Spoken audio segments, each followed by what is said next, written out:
Good evening, everyone. Time being 6 o'clock, quorum present. I call this meeting to order, November 20th, 6 p.m.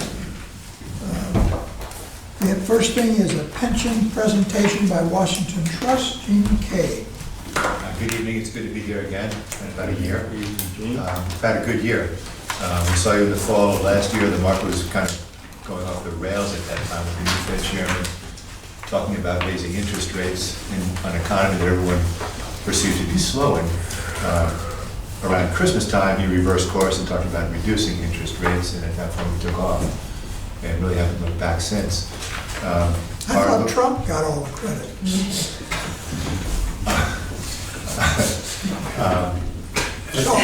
Sorry. You've derailed him, though. I've got to start over. I didn't think Trump has gotten credit or anything. That was a good thing for years. But our look ahead, we don't see a recession coming. We do see slowing growth. You don't have a tax cut every year that would give it the jump that we had in 2018. But the U.S. had the tax cut. Internationally, there was no big tax cut. Yet internationally, there are 9 economies, teetering on a recession. So it's a slowing growth rate worldwide, and our trading partners slowing. We can't accelerate too much. However, again, our look ahead, based on consumer in the U.S., the consumer is 70% of our economy.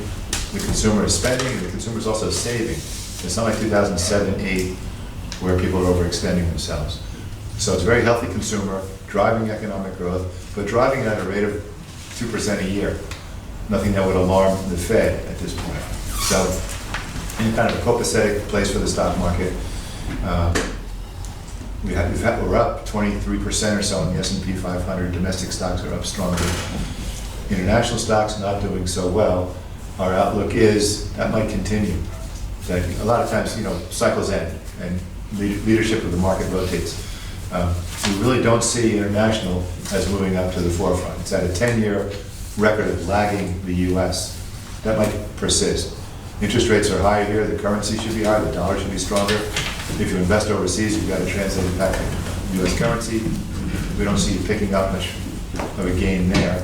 And then you look at the growth rate in the U.S. relative to the growth rate abroad. We see it a bit stronger here. So we think the companies and the stocks do better domestically.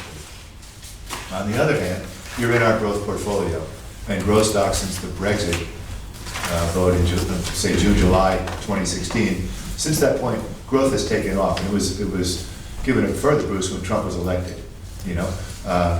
So those FANG stocks, the Facebook, Amazon, Netflix, Google, those kinds of names moved to the forefront in 2016 after lagging. Before that, people bought Procter & Gamble, Johnson & Johnson, AT&T, Verizon. They wanted dividend yield because you couldn't get it on a CD or a bond.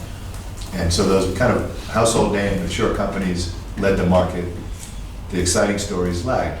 It reversed in June, July 2016, and it's been that case since. We're wondering if that might rotate, if those growth stocks are now pricey, the value stocks are now relatively attractive, and with nice yields at a time when bond yields are 1.5%, 2%, and the economy is slowing, that might draw more investment interest. So within your portfolio, what are we doing? You have a growth portfolio. I'm beginning to taper in, some more dividend yield names. If you look on the transaction page, which we'll get to, there's maybe 4 stocks that I've added in October. It's not much of the portfolio, it's about 1.5 or 2% of the equity portfolio, but just starting to give more exposure to dividend yield like Procter & Gamble and some other names, Warehouse or a REIT. We'll pick up some dividend income and maybe more of a defensive kind of tilt to the portfolio. So we don't see international as taking off. We do see growth, though, as potentially moving ahead. We don't see a recession. We've been pretty steady on that with our tenure with you. We've been right. The market has had volatility. There have been alarms about a recession coming. We have a dashboard in here kind of taking the pulse of the market in a whole lot of different areas, weekly statistical releases that we track, and it indicates to us a healthy U.S. economy. It gives us 12 months worth of confidence. You don't go beyond that. But say from here to the next election, we see the economy as being somewhat okay. I don't mean to just steamroll. If you have questions, please let me know. A quick, easy question. When you say year-to-date in the report, are you talking calendar year, I am. fiscal year, or the reporting year? I think in terms of calendar year. Okay. Bristol County's on a fiscal, we have, the reports address the fiscal year, but I'm thinking in terms of the calendar. Okay. Our pension year starts July 1st, so one of our reporting is based on the quarter of the pension year. Page 1 of the booklet gives you a look at November 15. You know, I sent out that quarterly book, I think you might have that in your packet. This is a bit of an update, and because we're meeting tonight, I just wanted to get as current as I could. So November 15th, the portfolio amounted to $4,691,000, 70% in equities, right on target. Fixed income, 24% of the portfolio, and then cash is about 5%. Cautious with your cash balance. I think necessarily so. The ability of retirees to take a lump sum and to be a significant percent of the overall. We're at 70% equity as it is. That's a relatively aggressive allocation. I kind of offset it somewhat with cash. If we look on page 2, you can see, again, calendar year to date, a landscape of returns. In the center of the page, S&P 500 up 23.2%. That's through October 31. To the left, what's outperformed? That growth portfolio that you're invested in is up 30%. Over on the left, REITs are up 28%. NASDAQ, the FANG stocks, up 26%. Mid-cap stocks up 23%. Russell mid-cap. You get over to the right, and it's that value area that's been lagging. Dividend, the Dow Jones Dividend Index up 17%. 17% is a great year, you know, but when the market's up 23%, it's all relative. To the right of that, you see EFA, 17.4 is developed international. EM is emerging markets, up 10.7, significant lag. What we also see to the right of that, the bonds have done very well. None of us expected that. As the Fed has lowered interest rates, bond prices have risen, so you get the coupon plus appreciation of the bond you're holding, and it's amounted to 8.8% in the aggregate index and 4.9% year to date in the intermediate index. The intermediate is the index we apply or we compare ourselves with in your case. The quilt on page 3, some of the same information, please. I'm just curious, back to the chart, what the heck does sleeve mean? Why is it trying to grow sleeve? What is that? So we run 3 different portfolios at Washington Trust. The growth sleeve, which you're invested in that one. A dividend model, the equity income sleeve, which is the more conservative, which owns the Procter & Gamble's and those kinds of things. And then a core portfolio, blending the two. So we call it a growth sleeve because it's a portion of the core, or an equity income sleeve. Oh, okay. It's a portion of the, again, a portion of the core. But it's a more aggressive investor would be in the growth. I'm just curious about the name, the title was a little. I'm open to suggestions. We've you're not the first to ask. It's we can call it a strategy, a model, a sleeve. To us, it just means a set of stocks that go with that portfolio. You're in the growth sleeves. I understand. Thank you. That quilt on page 3, each calendar year from 2011 to current. Each asset class is color coded. You can follow what mid-cap stocks did or what gold did or whatever, year in, year out. To the right is the 10-year annualized. So past 10 years, if you had domestic stocks, large cap, mid cap, or small cap, you did very well. A 60-40 portfolio, 60% stocks, 40% the aggregate index, you'd have made 9.5% a year. Excellent. Remember that these numbers are coming out of the Great Recession. This comes out of the worst of 2009. It's been a great run for 10 years. We don't foresee this happening.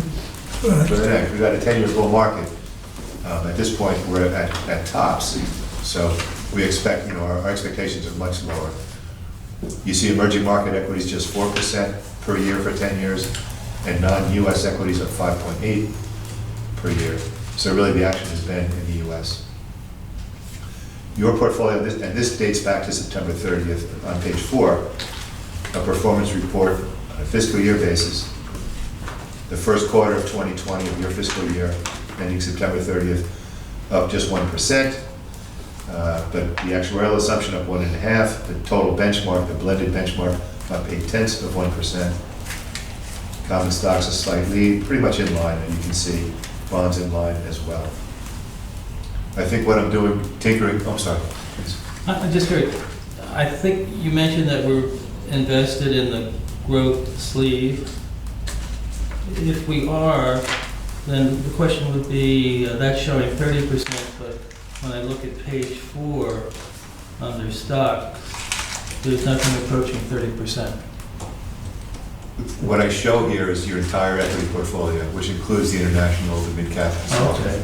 So the So it's a mix of different things, that's just one piece. Right. And there are different periods of time too, aren't they? Because this table here is showing for the period ending June 30. Right, I don't have a calendar year to date on this page as well, you're right. But the equity number, let's look on page 5. But before you get to page 5, I think one of the things, if you look at annualized returns, what's really good to know is that the actuarial assumption is 6% or slightly above that, and we've beaten that for the 3, 5, 10, and since 1992 timeframes. In the short term, and again, this is not realizing the effect of this last half of the year, we were below that 6%. But that was taken into effect the bad fall last year and the sort of stagnant portions of the year this year. So anyway. Yeah, no, it's been a volatile market, But the good news is for the longer term, which I think you need to look at, we've done very well. coming out of that Great Recession makes everybody look good, you know? Again, looking ahead, how this portfolio might do relative to a 6% actuarial assumption, I'm not predicting, you know? Right, yeah. But it's gonna be, I think a harder challenge Yeah. to get that kind of a return. When rates are as low as they are, bond prices as high as they are, and stock prices as high as they are. And carrying cash.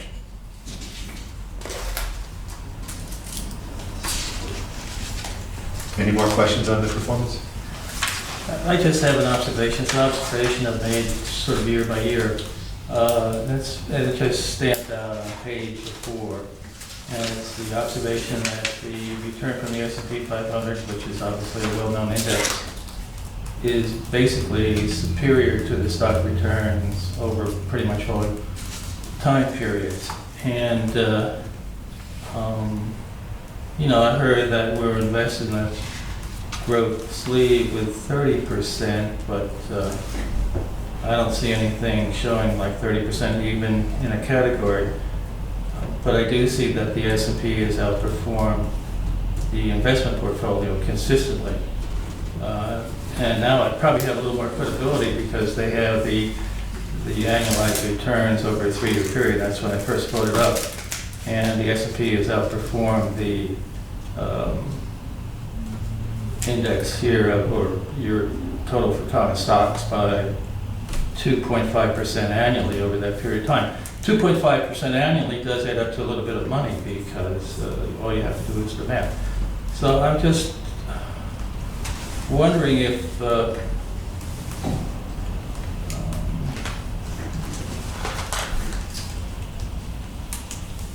you know, we're doing things as well as we should. Yeah, I think the issue you and I have is you're looking at the S&P 500, which is great, but the portfolio is invested in a blended benchmark where the S&P 500 is 50% of the equity portfolio benchmark. It's half of it, it's not entirely it. And the other half, you include international, small cap, and mid cap, which haven't quite kept up with the S&P 500. So your equity portfolio, yeah, the growth sleeve has done 30 or whatever and beaten the S&P, but you also have international, which has done 11.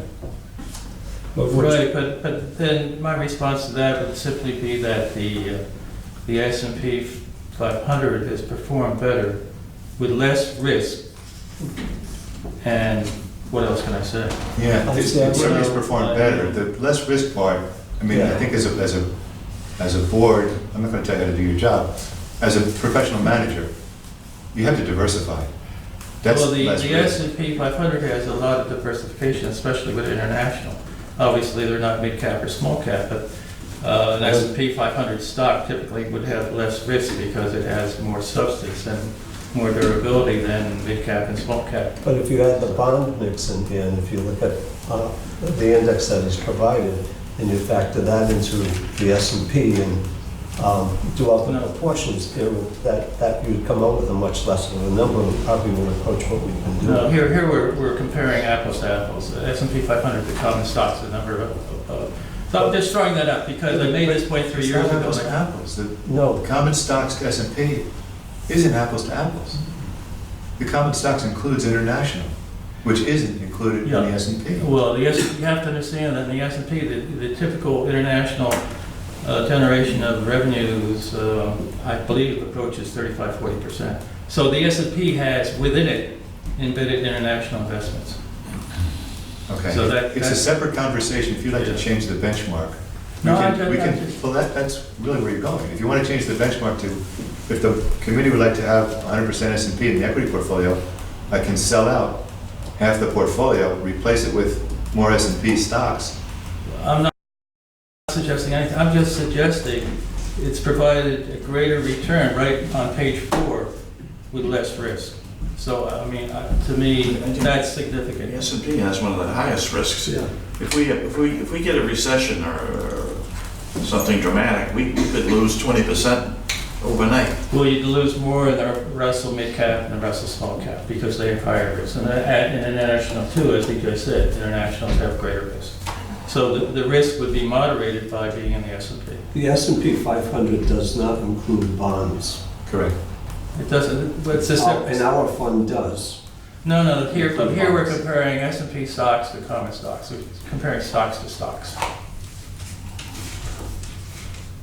I think this is probably a separate Yeah, conversation. I think it is. Well, for the finance committee to make recommendations to the board, if we should change the makeup of the funds or the percentage in each category. That's an obligation of, it's a task of the finance committee each year to take a look at that. So, We did the right thing with the 70-30 split. Right, 60-40 we became years ago. more 4 or aggressive, 5 years ago, 4 years ago. right? That's proved to be good, but we could have taken it on the chin with that if there had been a big recession or something happened. Understand. Please, sir, continue. Okay, on page 5, just to add the month that's missing, from the previous page, you can follow down that quarter to date. Your equity portfolio, which includes everything, up 1.98%, the S&P up 2.17%, mid-caps up just 1%, the Russell 1000 2.12%, and then foreign stocks, which are about 10% of the portfolio, up 3.5%. Finally, foreign stocks had a great month. So again, it's those different ingredients that are included in your actual equity portfolio and included in our blended benchmark Right. that sum up to 1.98%. You have a cash flow report, and this is updated again through November 15th. Starting the fiscal year, $4.5 million. You've added $156,000. Our fees have amounted to $12,000. Benefit payments out have been $166,000. But the market has added $190,000 and the portfolio stands at $4,691,000.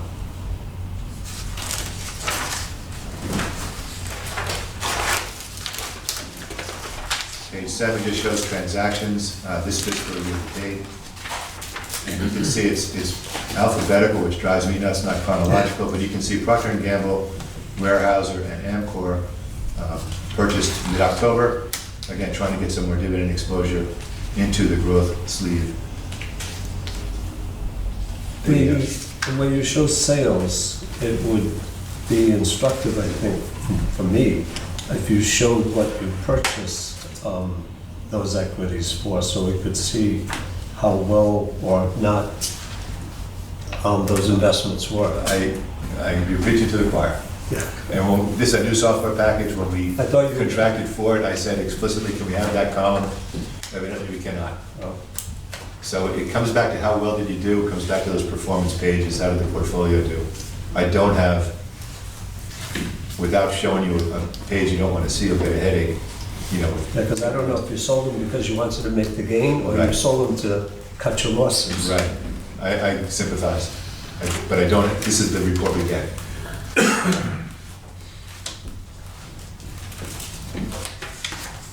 The dashboard I referred to earlier this evening on page 8, going down the center of the page, short-term and long-term trends in each of these areas of the economy.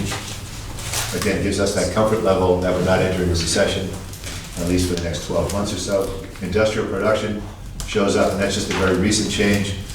A couple things have been going on. General Motors had a lengthy strike. Boeing, of course, has a problem with their jet. 2 major manufacturers within the U.S. industrial production. And you also throw in the whole China tariff story, and manufacturers trying to figure out, do they need to reroute or, resource from China their manufacturing. So there has been a slowdown in industrial production, 2 specific companies, and then the whole issue with China.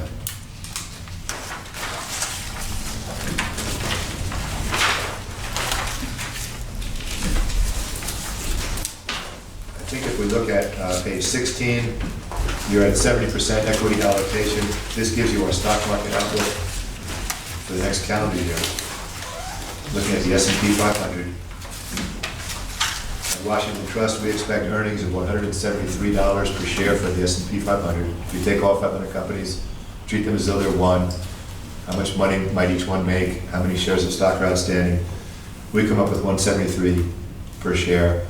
It's about $5 below Wall Street's estimate. We're trying to be a bit conservative in our outlook. We take the 173 and apply a PE multiple that we think 15 to 19 times earnings would be sane, in this low interest rate environment, which gives us an upside of 32.87 on the S&P 500. We're a little bit below that now. Gives us the thought that stocks can move higher based on earnings growth. It's not dramatic earnings growth. As I said, things are slow. We don't have another tax cut to give it the boost that we saw in 2018, but we do see growth. On the other hand, we come to the bond market, and where rates are, it's hard to argue they're going lower.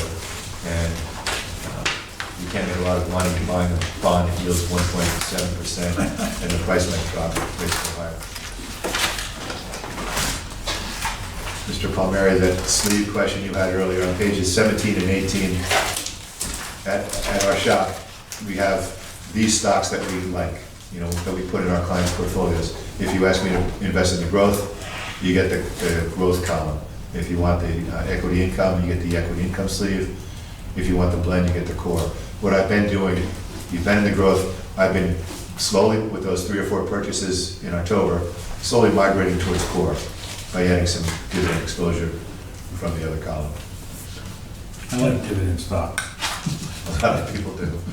I like these 2 pages a lot, but there was one curiosity thing here, where you have core strategy, and you have like 1% or 3% and so forth. Right.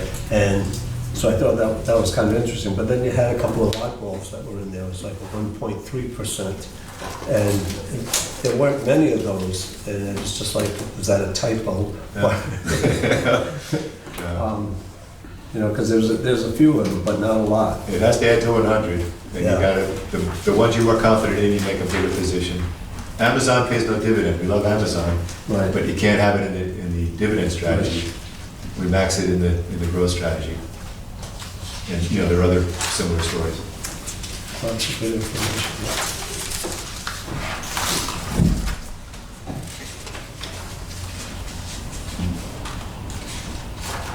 Mr. Klepper, I'll leave it there unless, Any other questions? I'm happy to take more questions, but I think that's it.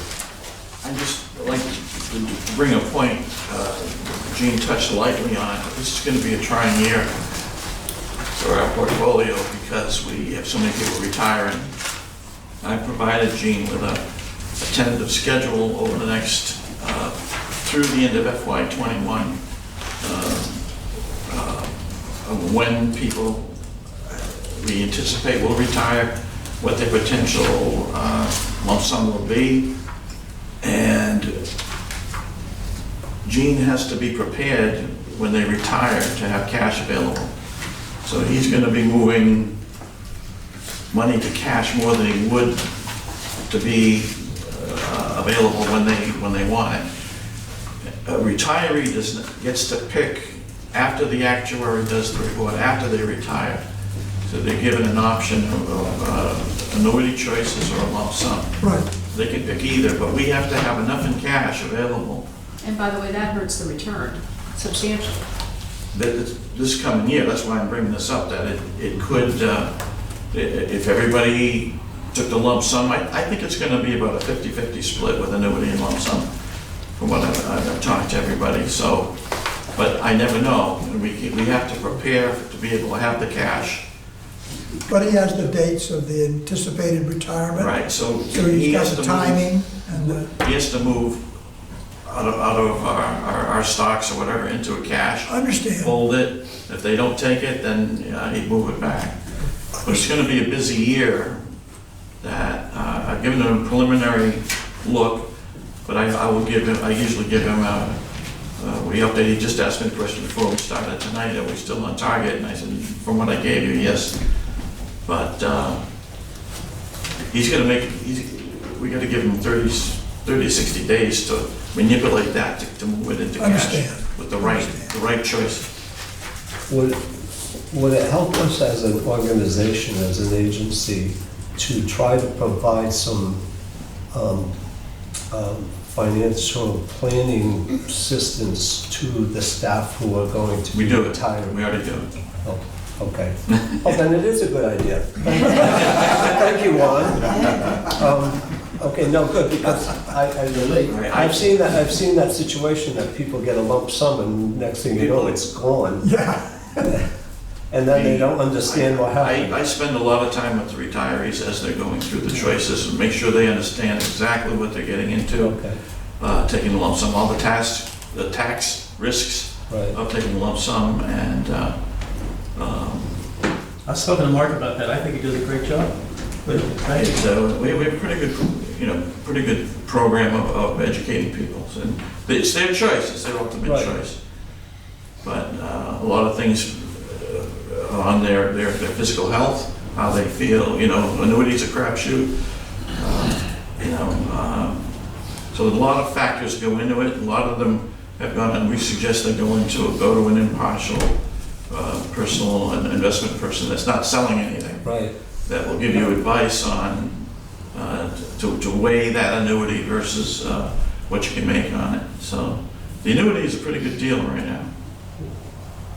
Good. Maybe just talk about it, if you would, because the money would remain in the fund as an annuity going forward.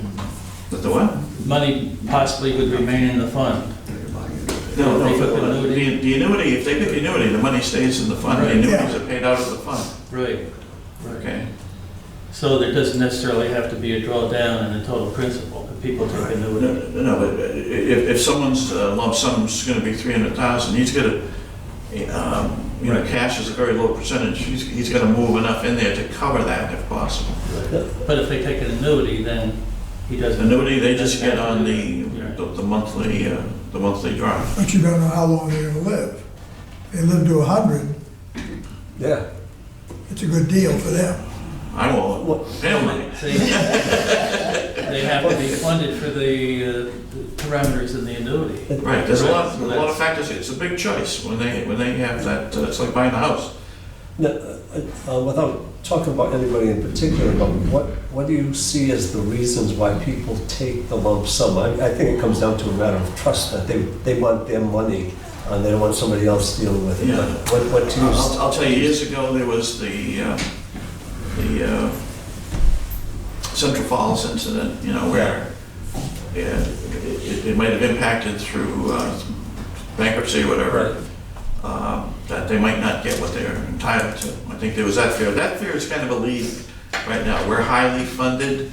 Yeah. Our pension plan, especially if we do well this year, we're going to keep our contributions up there. That we're going to be approaching 100%, but I don't think that's the same issue. I think they're getting more confidence that we're strong enough that they'll take the annuity. Some people,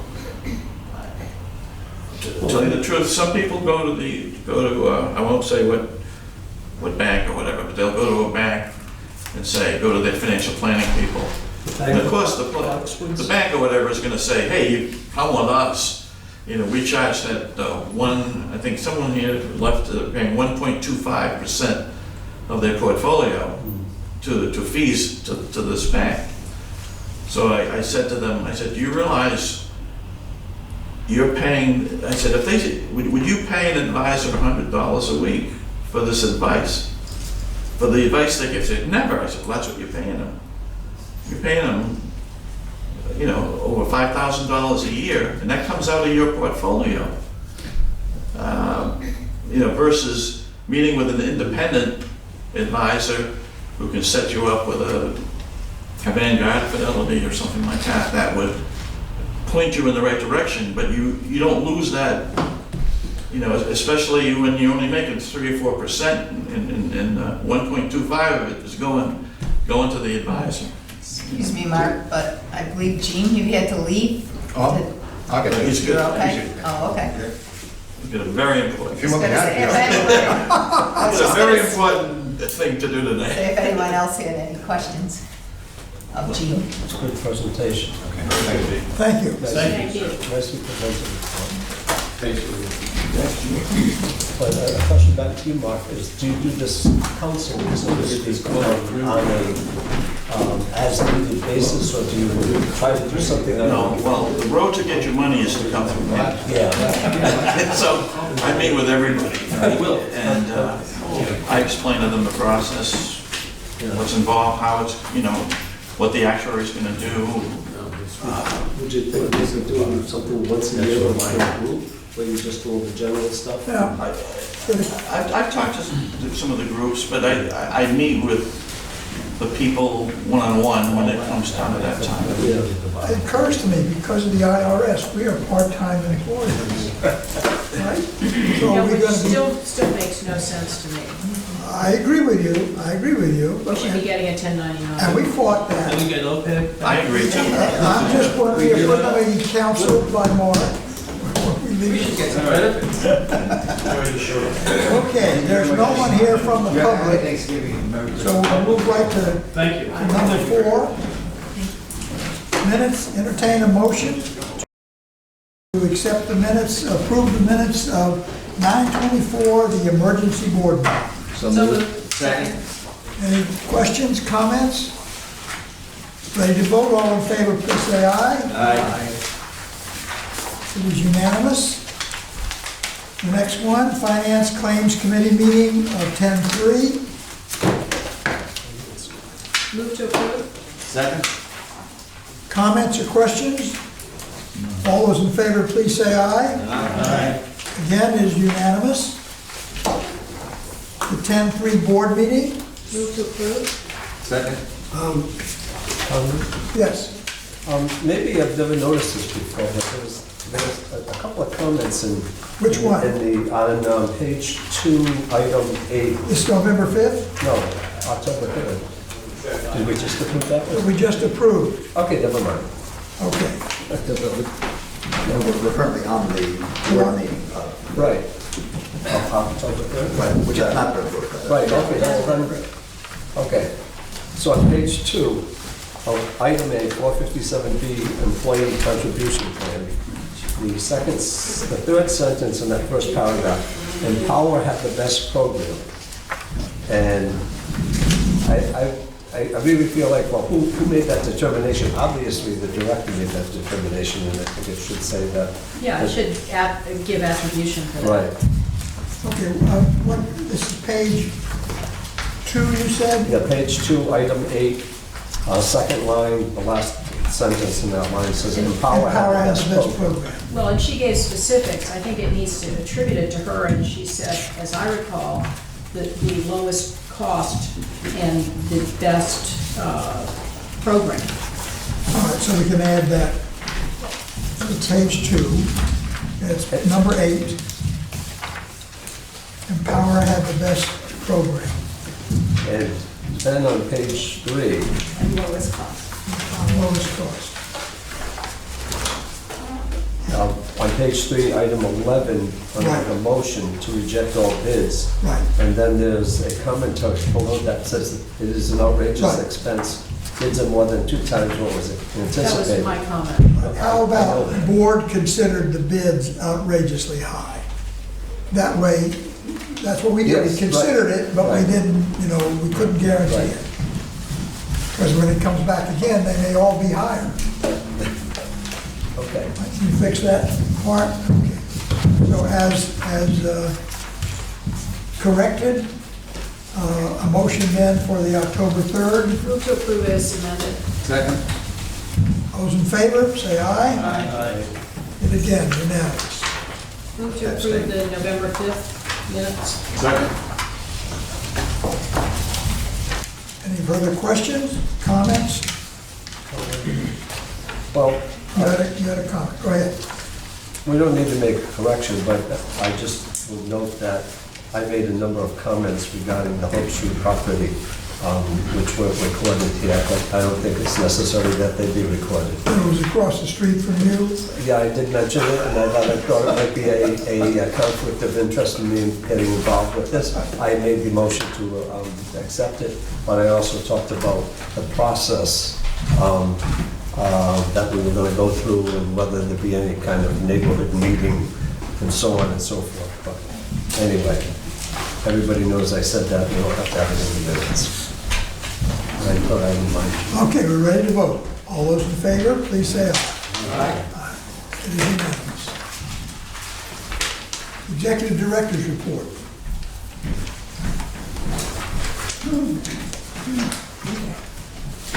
Well, as everyone knows, the pipeline is back in service. That's a big relief. Everything actually went very well, very smooth for the type of contract we had with a vendor who essentially normally didn't deal with that larger project, but the subcontractors were excellent. He managed everything very well. The Bisco did when we got the project moving along. He's almost complete at this point. He's just working on some cleanup work in the Port of Providence and working on, if the weather improves a little bit, on the landscaping at the golf course. So just to let everyone know, we had a very successful project, and as I mentioned before, it was on time and on budget. So, Very good. Yeah, I'd like to recommend that we perhaps prepare a resolution to be sent to the city of East Providence to recognize their cooperation in this regional effort, and we appreciate very much that they supported us during this time. And we had a great meeting, which Pam will talk about further on today, the meeting that we had there, but I think that might let the board, let them know that we really appreciate what they did for us. So move that a letter. Well, it's not ready yet, so it would have to be created. Okay. It would have to be created. I'm just suggesting that we do that kind of thing. We can approve the concept and Oh, sure, yeah. get it out as quickly as possible. Except that it's normally Oh, okay. read at the meeting, Okay. and then we sign it, that kind of thing. Put it on the next agenda. So, yeah, be on the next agenda. How Christmas going to them? Yeah. How close, excuse me, ma'am, how close are you to cuming the total cost for this package? I know. Yeah, that, actually, oh, Sid passed it out. I believe it's in your packet. This is the total cost for the leak investigation, which happened in April and May. Last sheet. That was on. We don't have the, we just got one bill in so far for the construction costs. We don't have the official, any official totals yet for the construction. There's one that looks like this. These were the total costs for it. The one that said these. Yeah, they were. It's up here? Yeah. The one that says East Bay Pipeline Repair. I'll just look. That's all. Should be a complete report. Seriously, yeah, the last, the third one on the bottom. Oh, the first one. That page under that. Will it start today or also? Get that on the study. I'm trying, but that's the basic question that comes if you see an administrator or a counselor. What did it cost us? Yeah. It didn't cost them anything. You need to go to Portuguese Bill and tell them all, okay? I didn't mean it that way, but you gotta go in there, what's the cost, what did it cost us? There's the bottom line, X amount of dollars to date, you know, but when we get the final, that's what I'm asking for.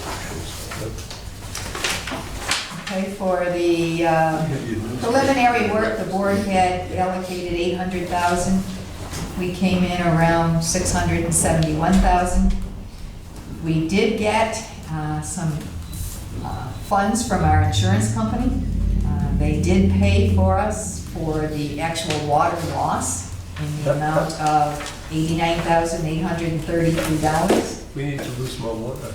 And they did pay for the inspection. We can make money. I was really surprised that you got any money from the insurance company at all, so anything I think is so I great. was very surprised as well, because the Especially for pipeline, loss of water just sounds so weird. the pipeline itself was not covered. Yeah. But the fact that they did find a method to provide We some didn't really lose compensation was very good. We didn't really lose the water, we just can't recover it. But the question I have is, and it's classic insurance company thing is, oh, we're sorry that your pipes are underground. We don't cover things that are underground.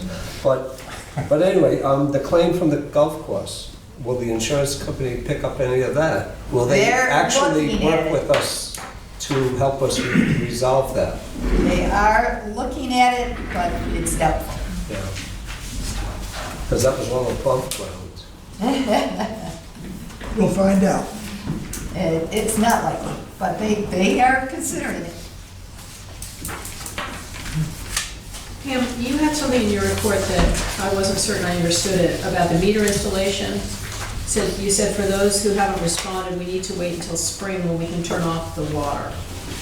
Is the idea that if people aren't going to respond, that we just turn off the water?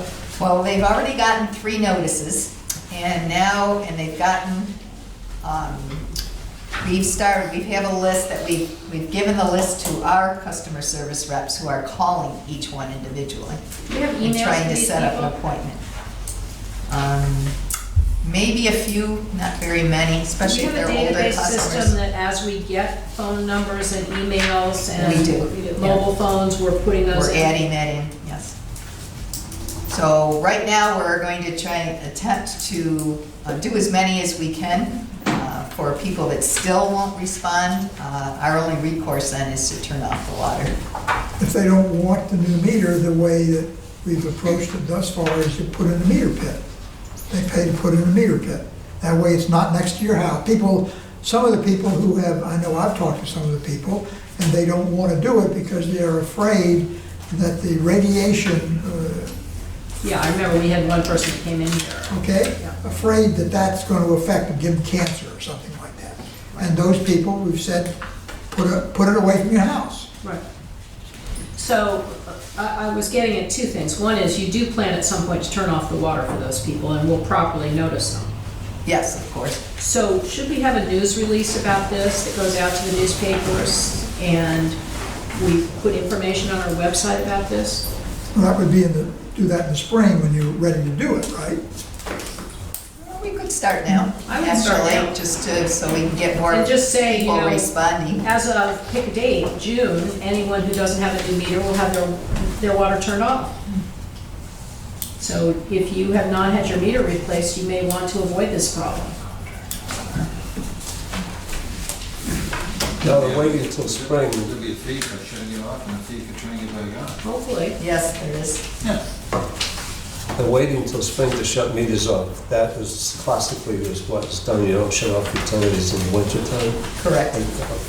Okay. Speaking of meter installations, my meter was installed. I just want to mention that I unfortunately don't remember the young man who came in and did it, but he was excellent. He was a good example of what a utility worker should be like, and very conscientious, courteous.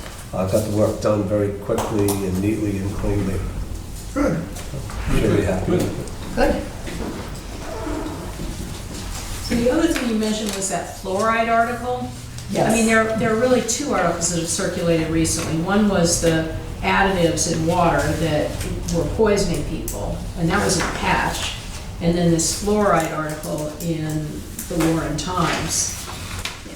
Again, I think we should have on our website scare tactics versus the truth, and have a counterpoint You've got some information. of that there. We do have a response on the website. I spoke with the head dental program director for the state, and he Right. was going to have a letter produced. I've asked him if he's done that, and I haven't gotten a response. So. If he does, it would be good to have that Yeah, there on the too. website, But, you know, in definitely. addition, to me, I would reach out to whoever is the editor of the Warren Times. It's irresponsible, I think, to publish that kind of stuff. Well, it's free press, so, Yeah, but at the very least, journalism suggests that if you have an inflammatory article, that you give the other side the opportunity to respond. If they don't choose to respond, so be it. it's a problem. Yes, it's And a problem. some would advocate that responding in the press back and forth, you're adding fuel to the fire. Better to stick your head in the sand and ignore it. Well, we're not. It's going No, online. I hear that, or- and I'm glad. Because on the first one, you know, I got an inquiry the same day from one of the Bristol Town Council members saying, oh my God, is this really as bad as it sounds? Look at the groups that fund it. Okay, you're on what page? I'll speak about the Lithia when we talk about the Okay. pipeline. So unless there's any other questions. I think everything is set. See if I made any other notes. Oh yeah, this new chart, the one that folds out, that shows everybody what projects, where they're supposed to happen. Yeah, this was, we, Like a perk chart. I started it as a draft because Board Member Martin had asked for it. Right. So if you like this format, it can be enhanced. I think projects can be added to it. Just wanted to give you a starting point, but, and to have the major goals listed. Is that what you were think looking for? This is what I was asking for, but I also believe that any one of these, we could amplify each one for different Right, steps. well, as we for go example, along. the Pawtucket pipeline, our engineer that's doing the design has a very detailed Gantt chart. with, Right, you each know, one of these projects would have multiple steps Right. underneath it. Exactly. Which I believe, I would like to see at some point in time, just to be able to say, okay, I applied for the permits, for instance, I got the permits, the detailed design is done and approved, and so on and so forth, as you progress through the project. This one is great to say, okay, we think Pawtucket's gonna be done in the second quarter of 2021, okay? And that's super, but where do we stand within that, and Well, that would be something that I would just pass on to you from our consultant. that'd be fun, yeah, for each of them, you know, like the pump station, you know, the design has to be done for the pump station on Hope Street. When we're doing the, I'm sure Juan would be concerned, when are they gonna do the remediation? Did the thing pass its, did we get approval for the land split yet, and so on and so forth? We just got the purchase and sales agreement. So Right, so the next step So is the to next step is get, the- yeah, so those are things that I believe subdivision. we could talk to with the community, when somebody itches, Right. where are we? Hey, we're digging over there because of this, or any one of them. And somebody sees you spray painting Hope Street or Metacom Avenue for the next high pressure line, you're gonna at least not pay me up. It's one of our projects. These are the major ones, which I really appreciate that, getting that. That was very good. You know, as we go on, I'd like to see them updated and so on and so forth. Thank you. And, Ron, you had a question? well, in Sue's report, since we're in that, Yeah, you mentioned the 2020 water main renewals, and the last sentence in that says engineering design will be done in-house with anticipating bid in early 2020. Wait a minute, no? Did I read something wrong? Yeah, we'll. Oh, finalizing the streets to be renewed next year, the first sentence. How is that being determined? We're having a lot of internal meetings between engineering and the operations department. We have lots of water mains to consider that would be great to renew. So at this point, we have decided to do a cleaning and lining project for next year. And one of the factors that was pushing that is that the DOT is going to do is going to repave Main Street in Warren. And we had some mains in that area that could use to be cleaned and lined, transmission mains that are important to our system. So we kind of started there and we branched out and looking for other mains that are in need of cleaning and lining. As I said, we're kind of in the middle of it now as far as choosing the streets. We probably will possibly not choose some streets in Bristol that we might have done. I think you'll discuss later on in the meeting why we might not do that, but we look at, we look at many factors when we try to decide which streets which water mains need to be replaced, or which are the highest priority. We look at break histories, we look at water quality issues, especially ones that have been reporting red water. We look at how important that main is to the surrounding area, how it ties into other parts of the system. So it goes through a large criteria. There shouldn't be any lack of projects, because as Well, we've talked right. about before, Well, the that we idea have is to have focusing projects in that's on- gonna take us over 50 years to complete all the projects that we've Right. identified as being The needed. difficulty is narrowing it down to what we can afford to do in a year. And I would think it would be a prudent thing to always have a project in each fiscal year going on in each of the 3 communities addressing localized problems. but this board, to protect us and to avoid any kind of undue influence, we stay out of the selection of this. We leave it to staff and the technicians and the engineers to look at these. And the way we minimize that is by making sure we're doing projects in each of the 3 communities on a regular We basis. try to do that, but the circumstances a couple of years ago were such that we threw all our money into Bristol because Franklin, I forget the streets, we spent a lot more money there because it was a problem there and it was time to do it, and so engineers and staff made that decision to do that. I mean, I think one of the things we should consider this year is whether we should be more aggressive in our capital improvements projects and raise rates to pay for it, with the theory that it's only going to get more expensive as we delay it. We'll get to that. There'll definitely be a point to talk about that.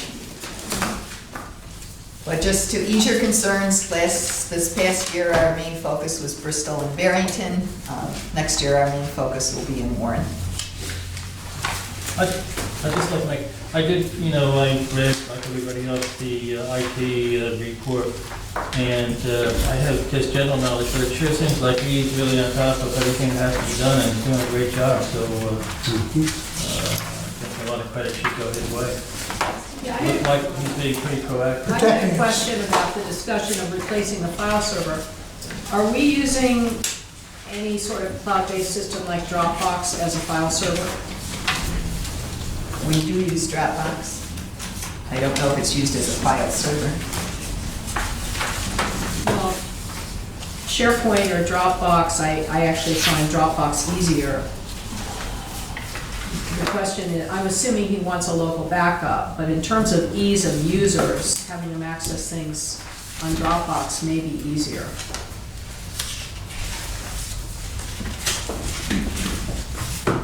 Because he says they're running out of capacity. Yeah, the note can be passed to him. Okay. Budget committee, The finance committee met today, just before, You skip me. I'm sorry. Skip finance, you skip me. Oh my goodness. we're going. Oh my goodness. I'm sorry. Harold, you didn't get the memo. Yeah, I did. Hey, Ray, take care. Good Thanksgiving. I have to leave early. Have a good Thanksgiving. I don't know. You too. Bye. I'll see you, Jeff. As far as the financials, September one's in there, we didn't have an October meeting. So I think we've actually had these, I sent them to you about a month ago. Yes, yes. Plenty of time. September was not a great month, okay? I have not finished October yet because this meeting is early in the month. I usually, with Veterans Day, we've been sidetracked on a lot of budget projects and meetings and webinars, and I'm about halfway through the October statement. But the good news is the October numbers look very robust. And part of that could be, I met with Joe Granata today to look at it, but I think part of it, we're reading meters on a little different schedule now. And I think sometimes a reading at the end of a month might get thrown to the next month. So if we look at the months as together rather than the individuals, where September was very, very low, October, which the quarterly billing would be August, September, and October, we did, before we shut down our main, we encouraged everybody to use a lot of water. So in August and September, we're, as we recall, fairly dry. We used a lot.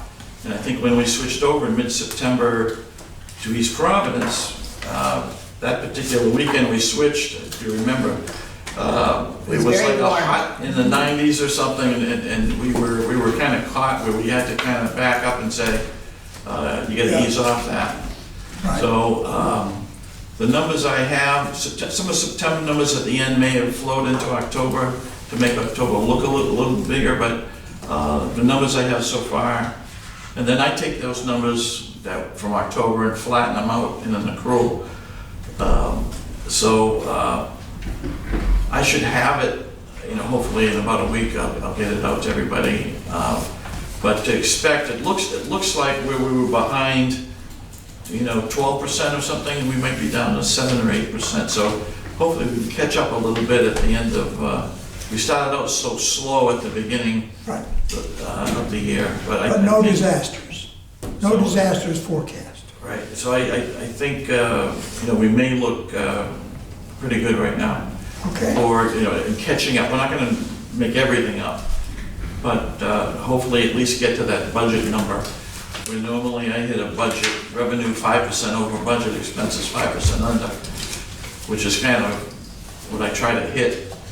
So we're just about at budget, which means we're with the 4.5, so. Anyone have any questions? Nothing big to add to that we're working diligently on the budget, looking at all the issues which we'll discuss in a little while, Okay. that impact that. Any questions? Comments? Okay, thank you. Thank you, Mark.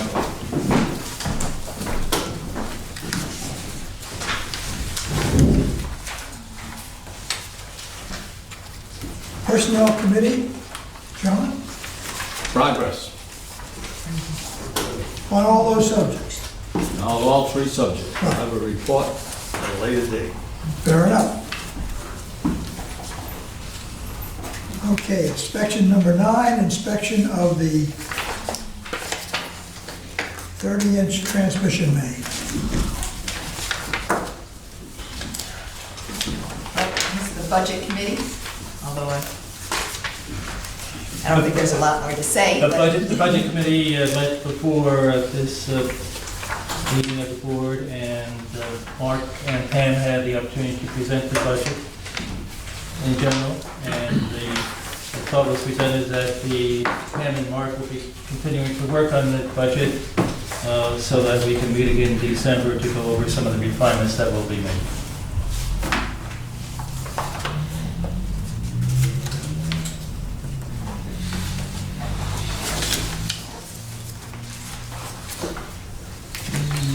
we're on to 9.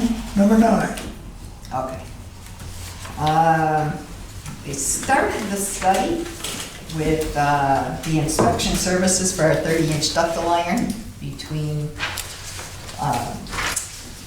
the Providence connection in East Providence that goes down to Mayett Road, and discovered that there are problems with a couple of the T's that are in our lines. So they're taking another look at what we will need to do for insertion and retrieval. And they are testing a new instrument as well. So at this point in time, we said we didn't really want to go forward with the inspection, perhaps until after our pipeline is completed with East Providence, to ensure that we have a fully redundant pipeline. And meanwhile, they can work with their new inspection tools and take a better look at what they'll need to do in our system. So at this point in time, just like to postpone the request for, or even table for indefinitely at this point, the request for the inspection. On hold. Do we have, excuse me, do we have that company under contract right now with a specific amount? Or we're just gonna? Yes, for the study. For the study? Yes, only for the study. We did have a bid from them. We accepted the bid as a general bid for cost. Yeah. Per the different instruments that they have. So we did not award a contract to them at this point, other than for a study. Excuse me. Yes. There's a term in here that I don't remember seeing before, and I'm sorry if it's been explained, but task order. How do you define that? Well, every time we do say for engineering services, Right. we put out general proposals for engineering Right. services in various categories. And if it's a general proposal, we said then we select So it's a specific continuation of. purpose. No, then we select, say, we'll have select the engineers within that category. Yeah. Then we'll issue a specific task order and ask them for a proposal for that specific job that we're doing. So in this case, we did a general bid for the various instruments and inspection type services. So then we issued a task order as to say, okay, we want to inspect from here to here, so many feet of main, this type of main, based on your bid, please give us a task order. So is it only used when you have like unit pricing on items, or no? We refer back to the original proposal or the original bid, right? The proposal, especially like for, say, for engineering services, they list all their costs per engineering Right. title.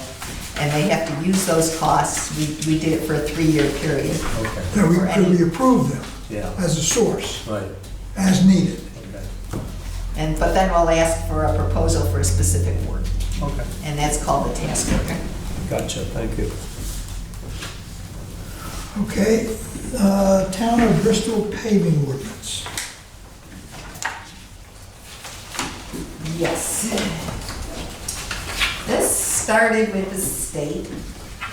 The League of Cities and Towns supported a change in the municipal paving ordinance. What they allowed the municipalities to do was to enforce repaving and alterations to any roads that were done by utilities, and that they could describe what that restructuring, repaving needed to be. The town of Bristol redid their ordinance to take it from any cut in the road would require curb-to-curb paving, would require full restructuring of the road, and, describe the amount of temporary and permanent paving that needed to be done. Typically, what we've done in the past is we would cut a patch wherever we had done some work, and then we would put a temporary trench in, fill that with a temporary pavement, then we have to allow that to settle. You come back 3 to 6 months later, cut all of that out, take it out, and at least a foot in either direction, you would put in a permanent pavement. If it was a pipeline that was installed, generally we would go from the curb to at least a foot or two outside the trench box, trench area to do the paving. Now, and actually they were including services at the time as well, and the original ordinance. So we sat down and we talked with the president of the council and with the Steve, the town manager, and the DPW director, and listed our concerns and what would be involved for us, and the difficulty of being able to comply with all of their regulations. And they said they would take a look at that and they would modify the ordinance. Unfortunately, they added more to the ordinance, was when its final version. So at this point in time, we were looking at what the costs would have been. They initially were going to require our projects that were in process to meet these requirements. And we were looking at increases of $300,000 to $600,000 on those projects if we had to fully meet their requirements. They said they would allow our projects to continue as bid and as agreed upon when we initiated the project, so those are in the process of being completed. But moving forward, we are looking at a considerable expense for fulfilling the ordinance requirements. So at this point in time, we don't see what would be fair to all of our customers to pay for Bristol's ordinance. At this point in time, Warren or Barrington has not changed theirs. So right now, we're only dealing with the town of Bristol.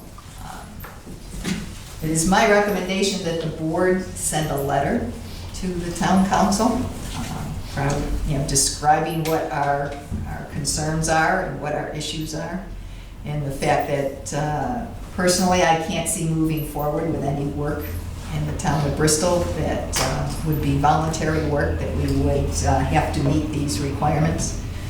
Obviously, we would need to continue with any emergency work. And if we fulfilled that, that's why we put an additional $300,000 in our budget just for paving for any repair work that might need to be done in the system. So Pam, I had a question. When you tell us all this, I think you kind of presume we haven't read it, and if we've read it, I'd like to get to the key issue. You said we would need a 7% rate increase just for planned construction as was performed recently. If the increase is only for the town of Bristol, a 16% rate increase could be added to Bristol customers. That sentence is very confusing to me. Do you mean to say that if you spread the additional cost over all our customers, you would need to have a 7% rate increase to cover the additional cost of construction that we have already performed in Bristol if we had to meet these? If we had to meet those requirements. Okay, it doesn't Yes. say that. So that would be for the entire customer base. If we only added it to the Bristol Bristol would be customers. 16%. Correct.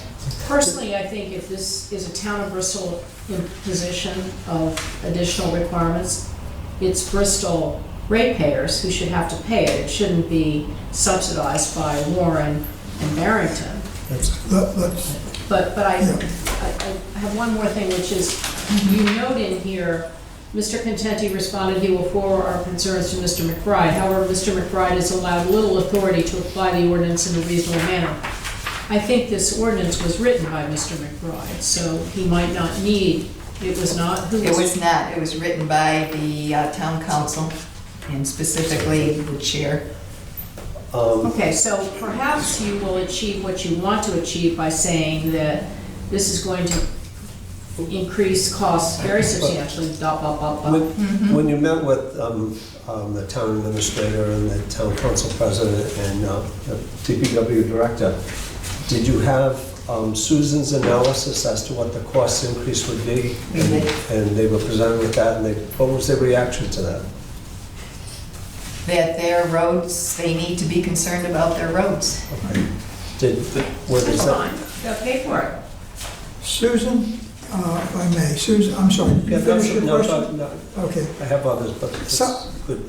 I lost track of exactly what's going on. Aren't we doing a lot of the work to improve the high service area in Bristol? Isn't all of those, We do, but fortunately, many of the roads that we're going to be needing to do in the next few years for that will be state roads. So state roads.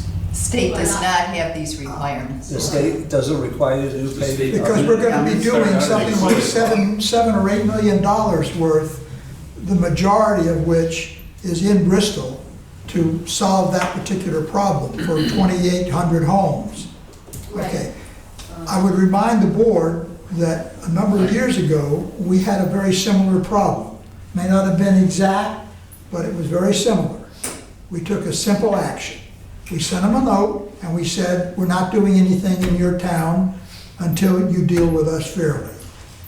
The big, Narragansett Electric at that time, and, you know, all the big guys make their deals. We're a little utility, but we said we're not going to dump this on our ratepayers because you have your particular way to go. We're just not gonna do work in your town if that's what you're gonna do, and except for emergencies. We sent them a letter, and one of the towns didn't respond for a year, we didn't do anything there. We just didn't do anything, and finally, they decided, maybe we ought to cooperate.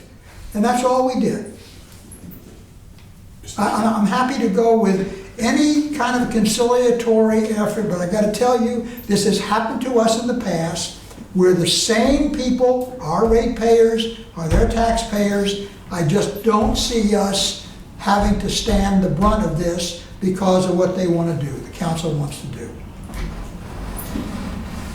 And by the way, the Bristol representatives were all in agreement with this too at the same time when we did Was it this years Bristol? ago. The last time it was Bristol also? Yeah, they were the principal ones, and we just, here's the deal, folks, and we sent copies of the letter to the other two towns, so they knew what was going on. If they wanted to get tough with it, fine, it would be the same thing, we just wouldn't do anything in our town, except for emergencies. I would just like to know what's important for us to know from a legal point of view in this situation, if anything. In what sense? Is trying to negotiate with them or deal with them. Is there I mean, I don't best want, practices or? I don't want to get into too much legal advice in open session, but I think Pam's right. I think that a letter to the town indicating that all options are being looked at, including, but not limited to, freezing work in Bristol, or the institution of a surcharge on Bristol customers until such time as this is resolved.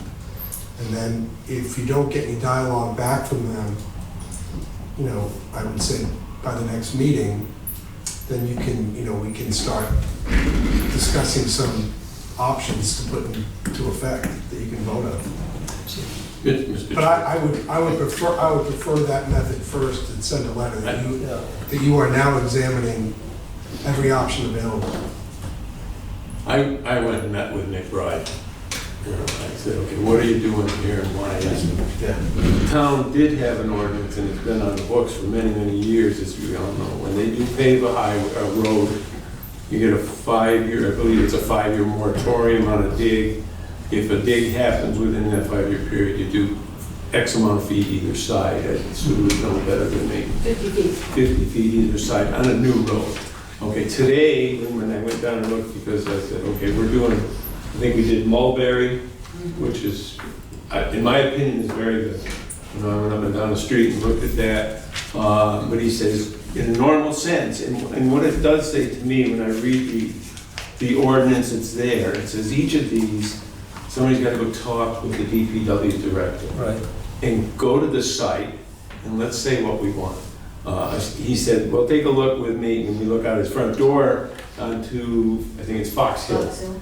He says, why can you possibly do anything less than pave the corner side to side? The main goes down the middle with every 50 feet, we get a lateral, okay? So he says, there's something we have to do in total, and I think it's probably bid that way. No, when I asked him, when we were designing Fox Hill Avenue, I sent him the plans and I showed him where we were placing the mains, and he agreed to trench patching only. Okay. He did not require, and there are some streets where he has required more, whether going to the center line or he looks at each street. Fox Hill, he gave his, Well, two things on that. I would suggest that when the BCWA goes to do something in any town. we do, we send it to the DPW and. Yes, I concur. You send it to him, he tells me that the drawings are hard to read or whatever. I don't know if he went back and said, I can't do it. I'm only saying what I sat down with the guy on and did that. I would like to see that we could, prior to going out to bid, that you get concurrence in writing from any DPW director or anybody that's in charge of the roads. Says, okay, we concur with this methodology to correct. You know, if you're gonna do a main that's going 6 feet off the side, and it's a 30-foot or 40-foot wide thing, what he told me is, okay, we'll do that side, and as you do today. And he said that the BCWA does an excellent job on maintaining and going back after the X amount of settling time and repairing. But he says, it's a difficult thing to do if the main's sliding down the middle. And there you are in the streets, most of them narrow downtown in Bristol. You're really gonna run into a 3-split road, which doesn't help anybody. But I would just like to suggest that we get a thing in writing with whoever the director is of that and responsible for accepting that. Then you could make a bid. You can't just, I don't believe we can just arbitrarily say, we're gonna add $300,000 or $400,000 to, or in total. I think we gotta look at what we're gonna do and what is the acceptable repair and replacement. Then, if you get the board to agree to that, then that means that along with that approach goes a letter that says, these are the options. If this thing comes in higher cost, then there will be a surcharge placed. In other words, tit for tat. Or in the modern language, quid pro quo. Whoa, yes. I can tell you, we've gone down this road before, okay? I think that today, if you were to say today, you're gonna do what you're doing, what I took away from it, for instance, Mulberry Road, because it's a wider street, and you only did, you know, the main went down and you did shoot across both sides, but it's done, and he says that's an acceptable response. I think that you're gonna write the letter as you see fit, but I think that we need to do due diligence to go into all the towns and say, what do we need? To me, the question is, if we're serving 3 towns, if one town has requirements that are much more stringent than the other 2 towns that we need to meet, and it costs more, and I agree with you, we should be precise in our costing, then I think the message to the town needs to be, you're requiring us to do this, and it's going to cost whatever the project is, pick a number, $600,000 more, that will be passed along to ratepayers in that town. The tricky part of all of that is when you have a regional agency, the regional agency is supposed to go, I hate to use this word, socialize the costs of the operation and apply them equally to everybody in some equitable fashion. If we stop picking out, you know, one town here, then it's going to end up turning out, okay, you're getting some additional service that's only gonna service this neighborhood. Well, they're getting better And- streets too. Yeah, it's gonna get. I mean, they are. It's all, people are gonna say, well, no, you shouldn't charge Warren this because it's in Barrington, and so But on and so please forth. understand, we have, while we have attempted to do work in all the towns, we have used engineering, used consultants to say which are the places that deserve to be taken care of.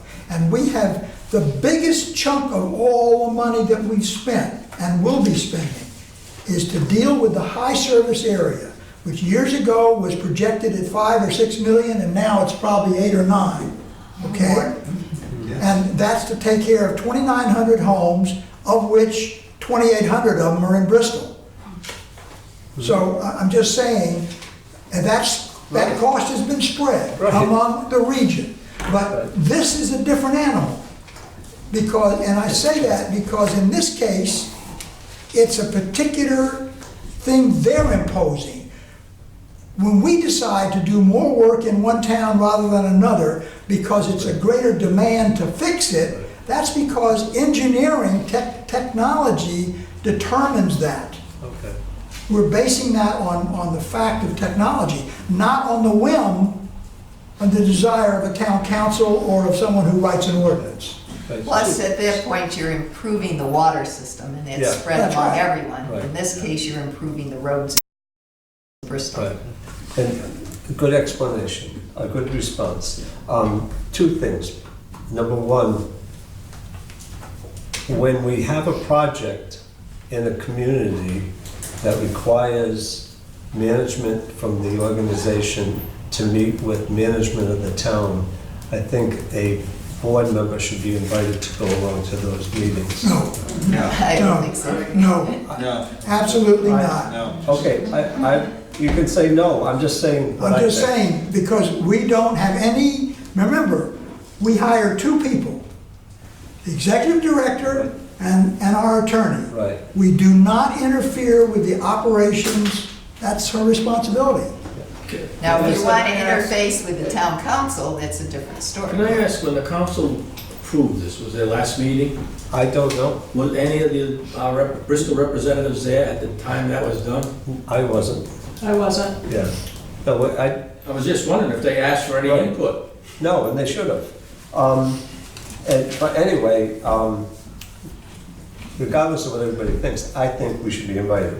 But anyway, the other thing here is, the way I read this, and that's where I would ask our attorney, if appropriate, to reread the first clause in here, because it does start out by saying, no, I lost it again, that, the scope and limits of the road repair shall be determined by the Director of Public Works. And yes, there's a lot more Yeah, but words yeah, after now you're that. gonna keep reading. No, I understand that. Well, but because it's really important, because No, and it says shall include, and then it can be interpreted different ways as to, different ways. It depends on how you look at the No. punctuation. absolutely That's not. very- Shall is mandatory, so Yes. it shall be determined by the Director of Public Works, but then, and I think this is what Pam is getting at, there seems to be very little wiggle room, because the thing That- says, and shall include, but not be limited to. So, Right. at the very least, it has They're to. giving examples after that. No. At the very least, it has to include a full-depth trench repair, 2.5 inch by 2 inch binder course and 2. And/or, No, not and/or. And a, So shall include but not be limited to means it's going to include at least this and maybe some more things. right, it says asphalt removal and disposal and/or reclaiming the highway from curb to curb and placement. To me, it's a list. Well- You can choose from. Let's not debate the detail. I will tell you that if that went before a judge under the rules of the statutory construction, that is mandatory. Okay, so you got an opinion So I wouldn't- from council, and you got an opinion from your executive director. Because that was what we specifically discussed, that the shalls should give the DPW director some leeway, and the shall should be changed to should. And they said, yes, we'll look at that. But when it came out, it says shall. So we should send the letter to the town for sure. I'm not. No, we asking shall what- send a letter. We shall. We must. I mean, I just, it's striking because throughout this ordinance, there are a number of shalls. Yes, Yeah, there are, I agree. they're tightening the screws. Yeah. And this, as I tell you guys, this has happened, and lady, this has happened before, Yeah, okay? We've gone down this road before. but Bob and I were talking about sometime in the near future, we're gonna end up going to the town council to give a presentation, we're talking to them about stuff, and I suspect they'll be inviting us in soon. And it would seem to me an appropriate topic would be this.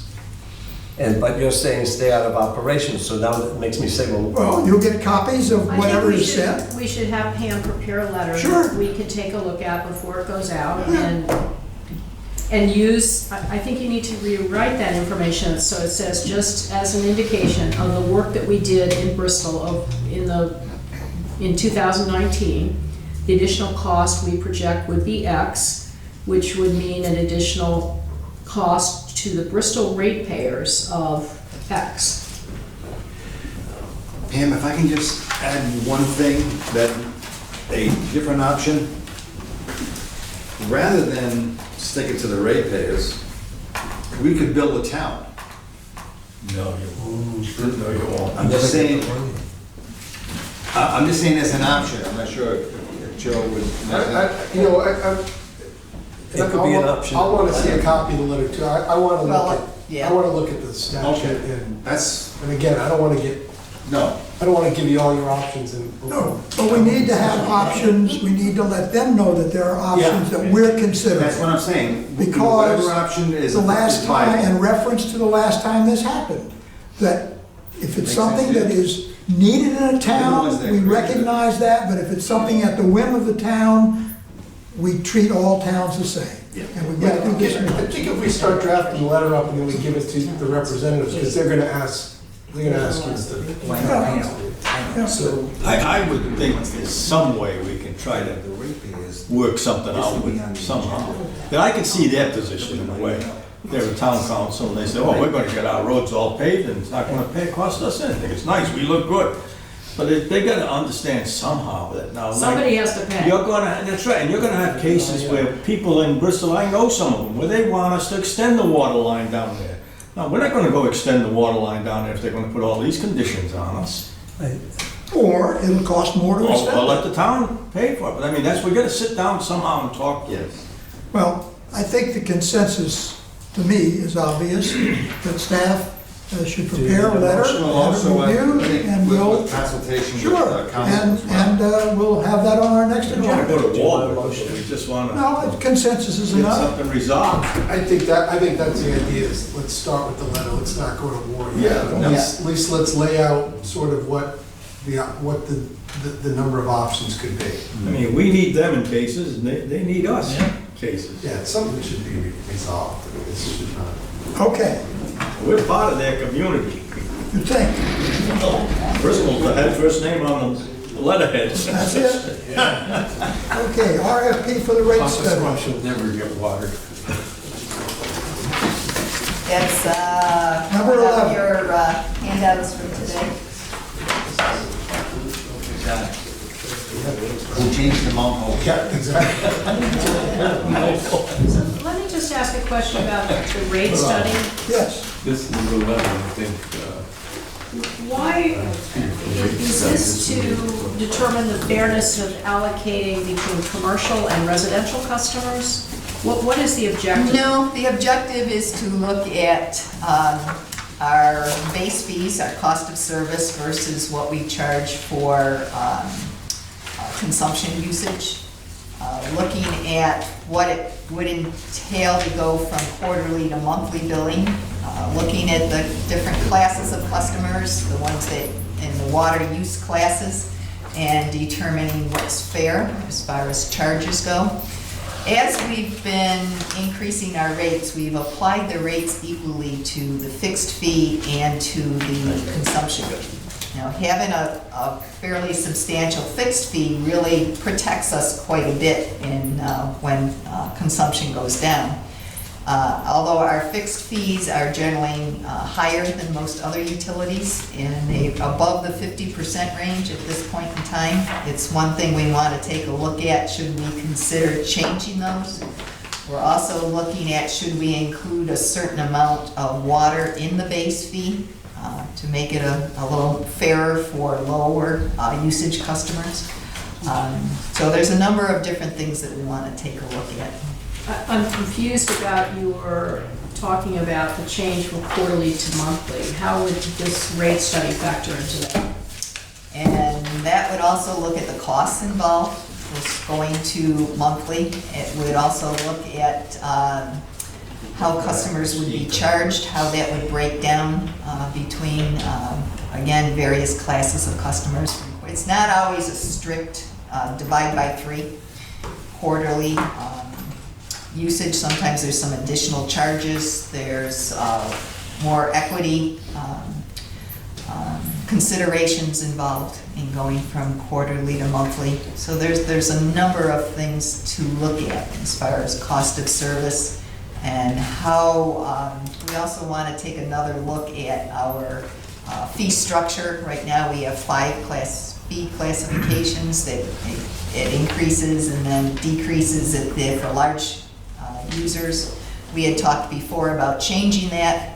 We want to, now that we have a better handle on what our consumptions are, especially our commercial. At one time we were looking at separating out commercial, but we have very few large commercial customers. They're pretty much similar to residential, so we would probably not look at separating those classes.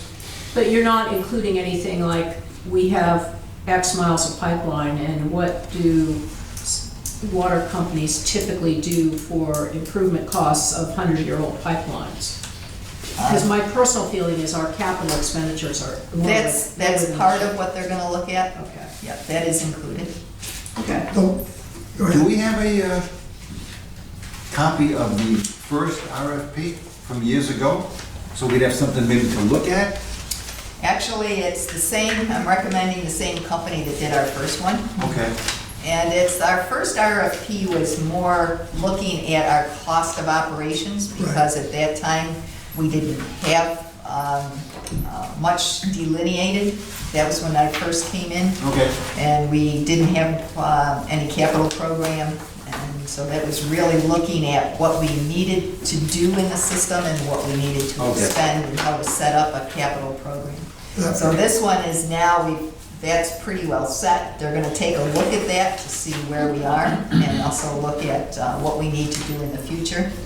Looking at what we have for our 10 and 20-year capital plans, and at the infrastructure work that we want to do as well, and where will the rates take us? And they also look at the cost of our rates on the average customer. What is affordable? There are, the EPA has some standards as far as percentage of income that are considered affordable rates, and we want, at this point in time, it would be good to take a look at those. We also, go ahead. I was going to a different, go ahead. In the original one too, we also had the issue of the senior discount. Started out at $30,000. The last time I saw a number, it was 230. I don't know what it is now, but that's a significant chunk. And it is probably true that the senior citizens are using a low volume of water, but it's also true that some other families are using a very low. And so one of the things that was talked about when they did the first study was to redo the way our rate structure is, so that families we got to deal with this senior discount. It's well-meaning, but right now it's become misplaced. And we've got to deal with it. Less water used, less of the cost. Well, I'm just saying, this is part of what we need the professionals who are in that business to give us the guidance. Because when we went through this the last time, we said, okay, we want to go to monthly billing ultimately, because that's where the rest of the utilities are, and that's what's comfortable with our clients who are paying electric and gas each month. And that makes sense. And it would smooth out our income stream. So for the whole bunch of reasons, that's what we decided to do. And then we said, okay, everything sits on ice until we get the meters. Yes. Well, now we're approaching the point where the meters will be done, and we'll have the ability to do this. And so that's why we're going back to this, to take a fresh look at everything.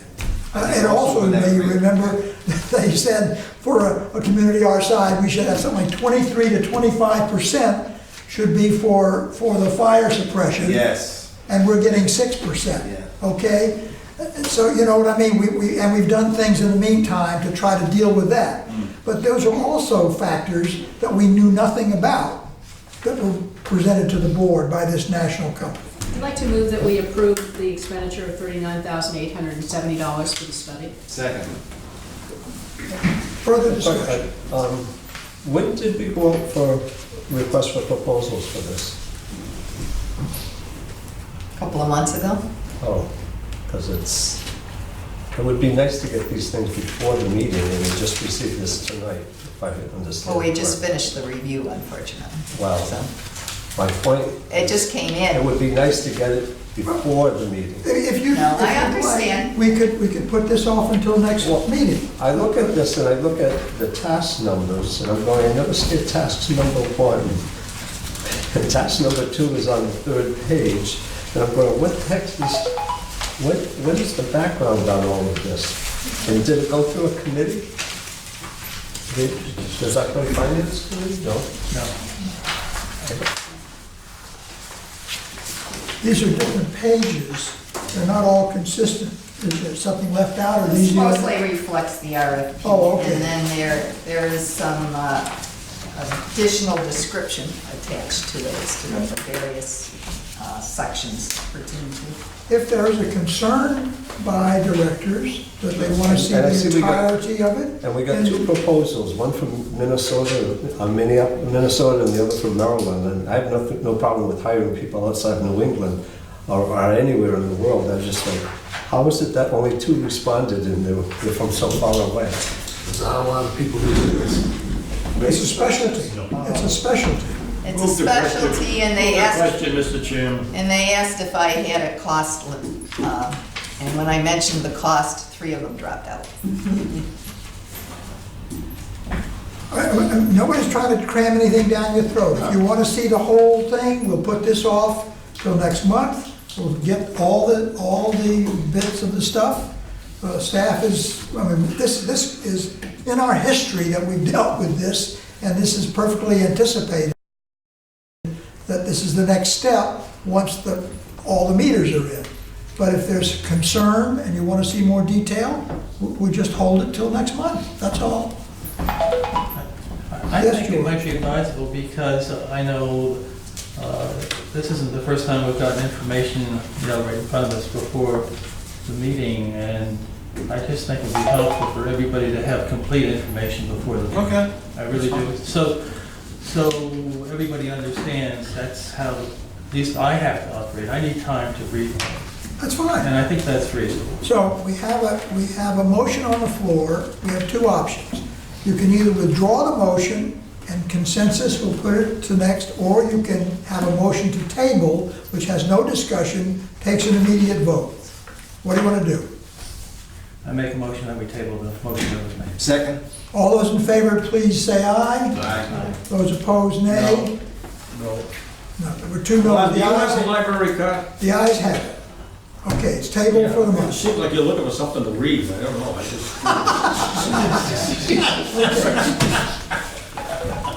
Do you want me to read something to you? Do you need a bedtime story? Get something. No, it should give you'll get a whole slew of information in addition to this. Yes. Well, I can give you the rest of the packet. Yeah, whatever it is, Okay, whatever it is, there's not a lot more. Want to send that out separate? Boy, the seniors living under... it'll be on next month's meeting. Yeah, we won't. Whatever this stuff is, you'll have it before the meeting next They month. lost the seniors. That's what I'm Yes. saying. It Yeah. sounds like Juan and George are saying they want it But the days motion is before. tabled. We're just slow readers, that's That's all. okay, that's okay, but I'm trying to accommodate you. All right. Task order for removal of the lower Kickamuet Dam. study. I'd like to move we approve it in the amount of $9,000. Second? Further discussion? All those in favor, please say aye. Aye. Opposed, nay. The ayes have it, it is unanimous. And I think the rest of it, we're going into executive session. Nope. I'm sorry. Update on the pipeline. Yes. How could I forget? Okay. Phase 1 of the Pawtucket pipeline design is about 90% complete.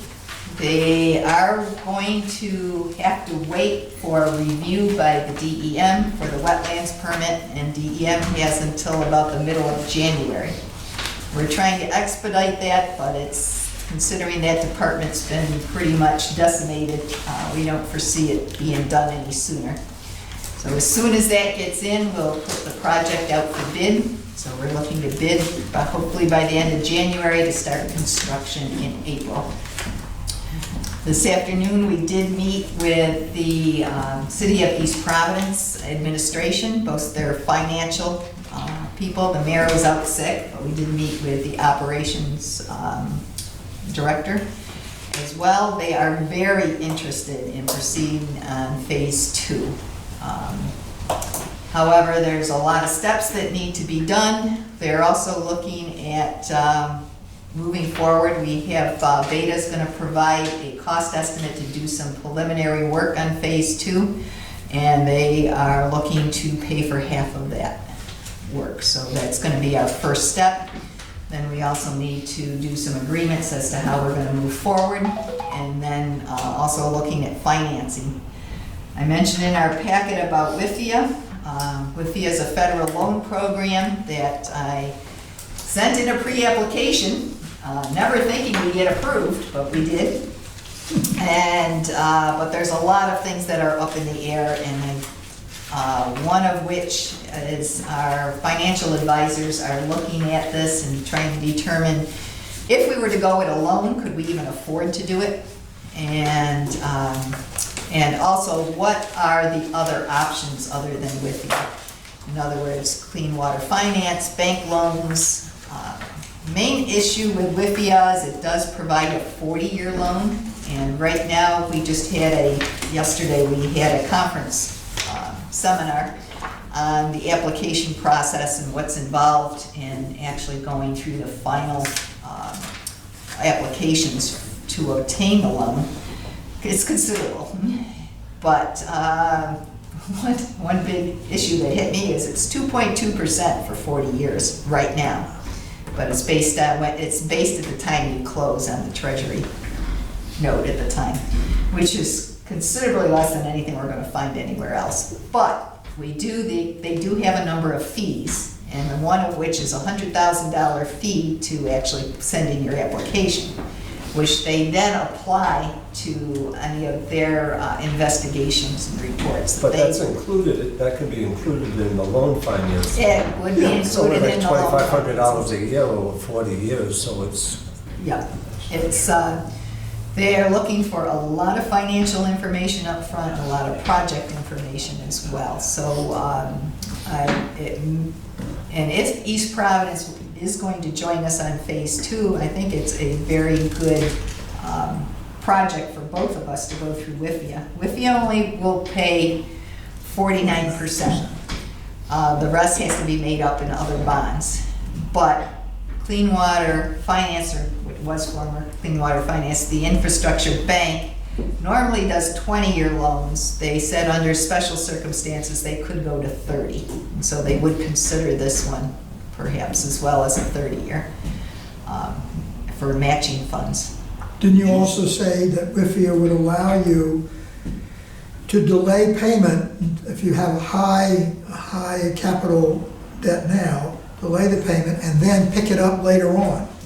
In other words, you can tailor So you your, start low and go high. right, you're restructuring this so that you level out your debt over the years. Did you say Right. East Providence considering paying 50% of phase 2? Yes. Yes. Yes. It was, Well, that's a lot more. Well, I think at this point, they're especially since our leak on our pipeline. And I heard they're They were concerned before, but now they I think heard they're they, gonna dredge the Providence River, they may pull their line up. they are very concerned about the situation because we can't supply them sufficient water through our pipeline to provide for both systems any longer. And So that's also, another consideration. what they have another 5 miles of concrete pipe on the other side of the twin that cross the bay. 5 miles of, 5 miles more to get back to where they connect to the Providence system. Of concrete pipe, and that pipe could be, it's never been inspected, and I know Providence had a lot of problems with their concrete pipe of the same era, so they're very nervous, and they do wanna move forward with this. The big issue, of course, is then financing, how do we obtain the funds to be able to do this? Have we started the generation of an agreement with East Providence by our legal world to? Not yet. This is the first indication they've given that they're willing to work with us. It sounds like that would happen rapidly, so we should Yes. have some idea of the, And it won't be rapid, well, It's been a long time getting this far. But but it's starting to move, So we should, I'm just suggesting we should have some sort of of course, a we'll need, legal agreement between East Providence and the Absolutely. DCWA that would give us an Oh, outline of what definitely. we're gonna It do. has to be done even to apply for it. I think We you have need to to have an recognize that PAR did a great job of explaining. You've seen that big map that we have from CDM Smith that shows the several ways to get from here to Pawtucket.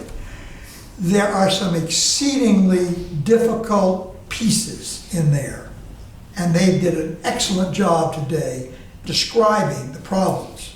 I mean, if you're going under an overpass, you have a problem because you only got so much headroom to work, and you got to put things down deep. I mean, all kinds of detail, or it's curved, you can only work in the center, and there are utilities in the center, other utilities. So they described several places that people were familiar with that make it very, very complicated.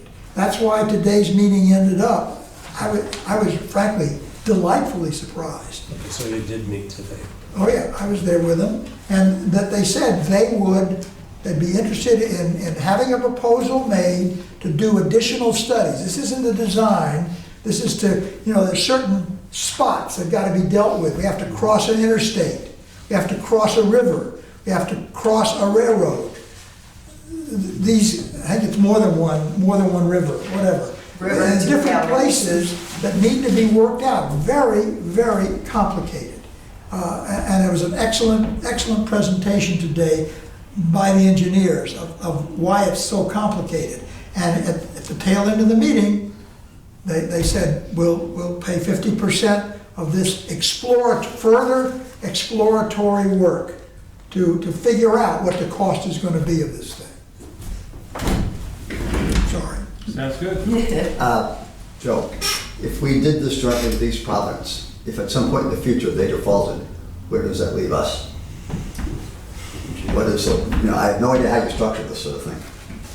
I suppose you want the money up front before you authorize the studies. No, I'm talking about the deal. main Talking project, about the not deal. just the study is small enough.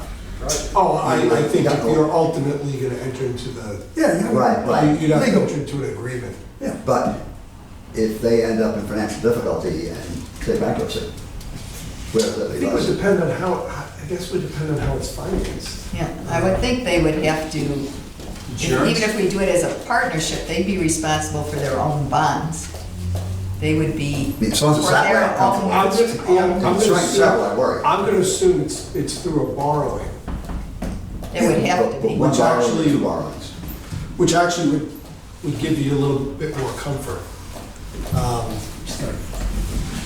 Would insurance be involved? Well, it depends on who they borrow through. Like, for instance, if they borrowed through around an infrastructure bank,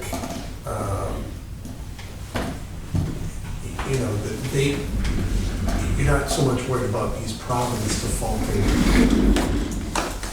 But are they going to depend upon the revenue from the project? You completed your That's what I mean, is 14. it a general obligation bond that You have is more to just say on 14? backed by the full Do you payment want credit of some the city, action? or is it a No, revenue? the next bond? one's a task. It's a revenue bond Yes. from Okay. from their water rates?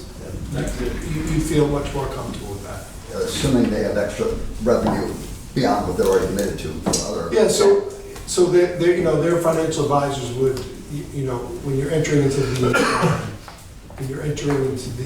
borrowings with RIB, I'm not exactly sure how to do it with a non-regulated utility, but for instance, for a regulated utility, if you're gonna enter into a borrowing, you would go and get those rates from the Rhode Island Public Utilities Commission. And then those rates are approved. And so the bondholders have some assurance that it's gonna pay. Now, I suppose even then you could default if something crazy happened. But those revenues are pledged to that bond. The same would be similar with East Providence. Yeah, it's the same as with us. Yeah. You have to, the board has to You pledge. yeah. We sign an agreement to pledge the revenues to that bond and that we will raise revenues as needed. Yeah, I don't need an answer tonight. Make sure we think this through in the process. I know how we run, and we're careful. I have no idea how East Providence runs in terms of their finances. You'd almost be removed one step, because RIB, I would assume that they'd probably go through RIB to borrow. But the other borrowing, the WIFIA, how would that be us I think- together, or would each of us be separately approaching them? That we haven't totally worked out yet, but the idea is they would be responsible for their own loan. Okay. I'm wondering if I completely misunderstood one of your opening comments, and I thought you said that you weren't sure if we could afford to do this. But, Well, did I to get that begin wrong? with, and this is before we met with East Providence, is we decided to apply for the WIFIA if we did it ourselves. Right. The whole project.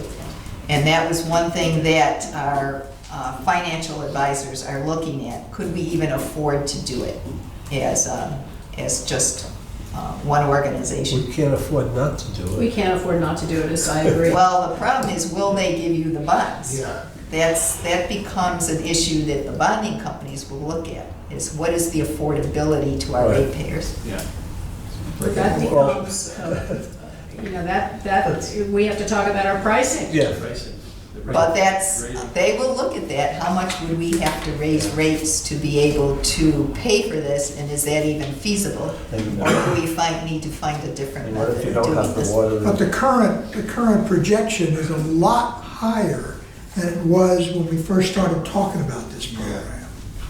But the rates are much lower. I understand the interest rate, but I'm talking about, Yeah. we originally talked about the whole job, of what, $27 million. Right. Was the initial Yeah. forecast in 2014. Okay? But that was before they took a good look at all the obstacles on the way and what the number of utilities that were in the way, and the fact that we're probably going to have to do 10 feet deep for the whole entire project. And move a number of utilities and get under 195. So there's, Any movement at all regarding, with the governor's staff or administration, regarding, state has no money, that's all I'm being told. so they're not looking to put, Not even a bond. okay. The Water Resource Board is looking at doing a small bond attached to an environmental bond for sustainability work, which we intend to apply for Native Road, but there's no infrastructure bonds proposed at this time. Maybe not in this coming year, which would actually make the money available in 2 years. But then the next bonding would be 2 years from that. So we're hoping to put together something for that time frame. And the earliest construction for phase 2 would be 2022. I think that's what he Yes, said. for next year was going to be Design. preliminary design work. There has to be a number of studies done, a lot of infrastructure studies as far as borings and looking at, because it's 5 miles road that we're going through. So there's gonna be a lot of work on that. And then the actual design, they figure will probably take another year. So we're looking at hopefully starting in 2022. Do we have a start date for phase one? April. How long will that take? Hopefully a year. We're looking at utilizing multiple crews at various locations throughout the project and getting it done ASAP. Very good. All right. More to follow, more to follow. And obviously, the legal aspects will be taken care of. This was, I gotta tell you, this was a very encouraging meeting today, from my perspective. Okay, task order for, you wanted task order for the WIFI application? This was, PAR was on our approved list for business assistance. I asked them right away, as soon as I found out that we had been approved by WIFIA to submit an application. There's a lot of paperwork involved, so I asked them to provide a task order for some help in that area. They did help, Narragansett Bay Commission has received WIFIA funding in the past. This may or may not go, so I'm asking maybe that we approve it, because if we need to start next month, we can get going on that, but I'm waiting for the financial reports to see where we are with WIFIA and if we should start it or You want approval tonight? I'd like to approve it, even, just in case we need to get it started. Not to exceed. Second. Further discussion, yes? If we're gonna Yeah. approve a task order, or whatever, we should put not to exceed on it. Yes, it is, I believe it was for 20,000. 20,000. It says up to, Up to. Okay, yeah, all right, I didn't see it. okay? Sorry, I put my papers in. Those in favor, please say aye. Aye. It is unanimous. Well, I don't- Okay, next You wouldn't know. we have an executive session. I don't have anything in North Form, and we tabled Prop 4, so if you want, we can skip executive session, we can approve the 9:24 meeting minutes at the next meeting, Okay, so unless you really want to stay around some more. and nothing else to do except resolve the You can meeting. entertain a motion to adjourn. That's it. Entertain- So moved. So moved. Second, those in favor? Aye.